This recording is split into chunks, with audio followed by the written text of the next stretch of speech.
मो ना Rajendra Kumar Singh forester भोटली section. वर्तमान परिस्थिति जो भाया वायुमंडल अनियमित देखा रोकवा लगे आज गोटे ओजन डे ऑब्जर्वेशन कराशा सरकार का निर्देश अच्छे ओजन लेयर के कंट्रोल करना एनवायरमेंट के कंट्रोल करना और ये वार्ता के परिवेश प्रेमी तथा जनसाधारण को पहुंचेगा तार मुख्य उद्देश्य परिवेश को कंट्रोल करवा वन विभाग मुख्य दायित्व रही है। तो यही वार्ता ओजन लेयर जो लॉस हो लॉस हवा द्वारा जो अनियमितता देखा वायुमंडल परिवेश केमती कंट्रोल कर से उद्देश्य गोटे आज सार को निर्देश क्रमे नागड़ हाईस्कल का प्रिंसिपल हाईस्कल प्रधान शिक्षक अनुमति क्रमे गोटे स्कूल गोटे कार्यक्रम अनुष्ठित होता जेनटा कि बहुत सुंदर होता और यहाँ द्वारा मुझे अनुभव करुच्ची ये वार्ता निश्चित भाव पुरपल्ली को पहुंची पार और पुरपल्ली पहुंची पारे सचेतनता होकर एनवायरमेंट प्रति जो महात्म्यता रही है ओजन स्तर के कंट्रोल करेंगे से प्रति आगे रहे बोल मुझे आशा करुचे। मो ना आनंद साहू आज लक्ष्मीनारायण उच्च विद्यालय नागढ़ में विश्व ओजन दिवस पालन कर भटली वन विभाग आनुकूल्य कार्यक्रम आयोजन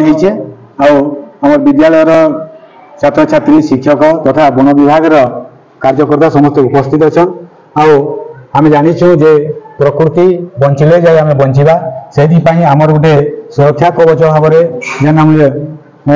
ओजन स्तर से ओजन स्तर तार स्थितावस्था ठीक भाव में बजाय रखबार लगी क्या सब कौशल अवलंबन करमा पर्यावरण सुरक्षा माध्यम ओजन स्तर तार स्थिरता बजाय रखना से आजिकार कार्यक्रम आयोजित होता जीव जगत को ध्वंस मुखर बंचाई रखापी जो अभिनव कौशल आयोजन कर भटली वन विभाग तरफ से आजिकार कार्यक्रम में योगदान कर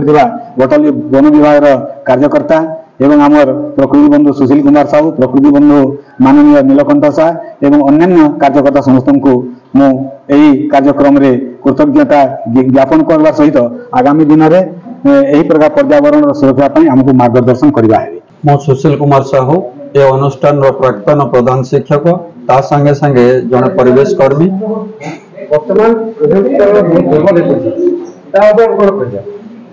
देखो ए पृथ्वी रे मनीष अतिथि हिसाब से आसी आम के यार मालिक नहु जो जिनिस जो हिसाब से तैयारी भगवान जो स्तर रे जहाँ देइछन्ते ताहा ठीक किंतु आमर बुद्धिर विकास संगे संगे मनीष अतिशय पृथ्वी को दहन करिवारे लागिছে जद्वारा पारिभाषिक विभिन्न प्रकार व्यतिक्रम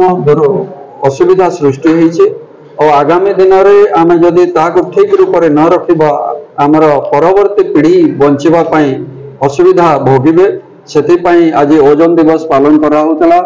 पृथ्वीर आमर गोटे निर्दिष्ट स्तर में ओजन रूपक गोटे परिश्रावक रही जहाँ सूर्यंकर अति बाइगणी रश्मि को से शोषी निए आठारे जो जीव मैंने अच्छा बंचाई रखी था जीव मान बंचाइबा रखा हेले वायुमंडल स्तर जो संगठक मैंने अच्छा ओजन स्तर अच्छी आम निर्दिष्ट स्तर में रखा पड़ो अतिमात्रा आमर जो एरोसोल व्यवहार हो स्प्रे कैन व्यवहार हो आम फ्रिज व्यवहार करूँ एसी व्यवहार करूँ से सब परिवर्तन न कले आगामी दिन में निश्चित भाव में विपद में पड़ा कारण ए पर्यंत जहाँ गवेषणा होती 95% जीव विलोप हो सारी जो 5% बंचिक अच्छो यार जदि रक्षा करा न जाए निश्चित भाव में आगामी दिन में मंगल बा चंद्र भलिया पृथ्वी भी जीवशून्य हो जाए। धन्यवाद।